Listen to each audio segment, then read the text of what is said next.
Have you ever wondered how you can care for others or how you can help others? Well, I have a wonderful story to tell that teaches about how we can help others.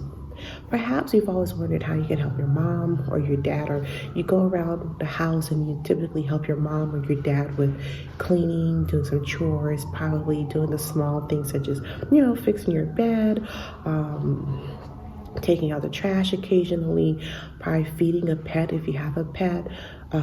Maybe, you know, you help out by, with your siblings, maybe your little brother or your little sister or your cousins.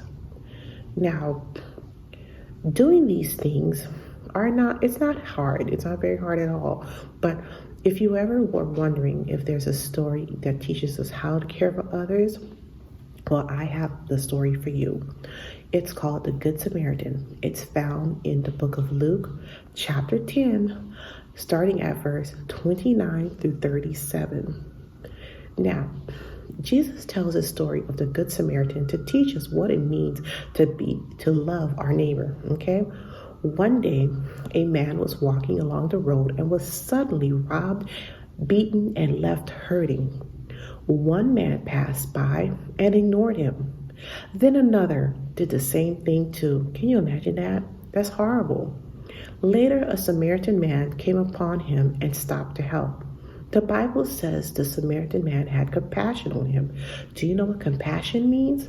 It means not to only just to take pity, but to find, to want to act out in kindness to help out. After telling this story, which there's a little bit more details that are found in that particular story, verses 29 to 37, found in Luke 10. After telling this story, Jesus asked, which of these three do you think proved to be a neighbor to the man who fell among the robbers?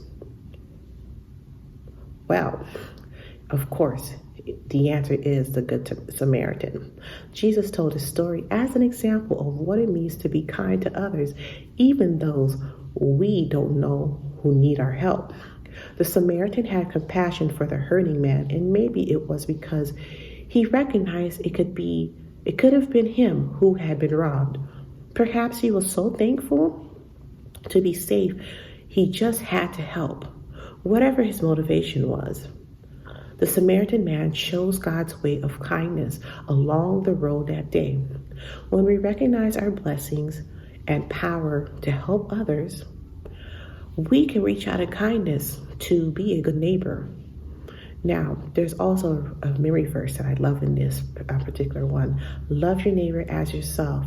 Now, we can always help out like the Samaritan man, but because times have changed a little bit, we want to be extra careful when we do help out someone who is almost like the man who was beaten and robbed by the robbers. The only difference is that we have to use our stranger danger techniques when we're helping others. Make sure that there's someone else there to help you out with them. Make sure you tell a grown-up as well, so that way that grown-up can help out. And by doing so, you're being a good Samaritan. So don't forget, there's so many different ways to care for others.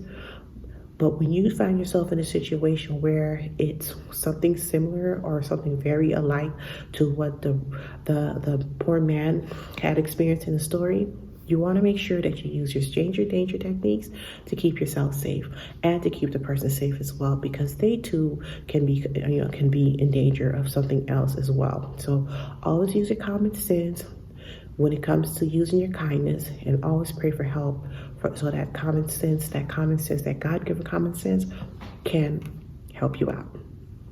So once again, be a good neighbor, be a good Samaritan, and pray to God for help. Happy Sabbath.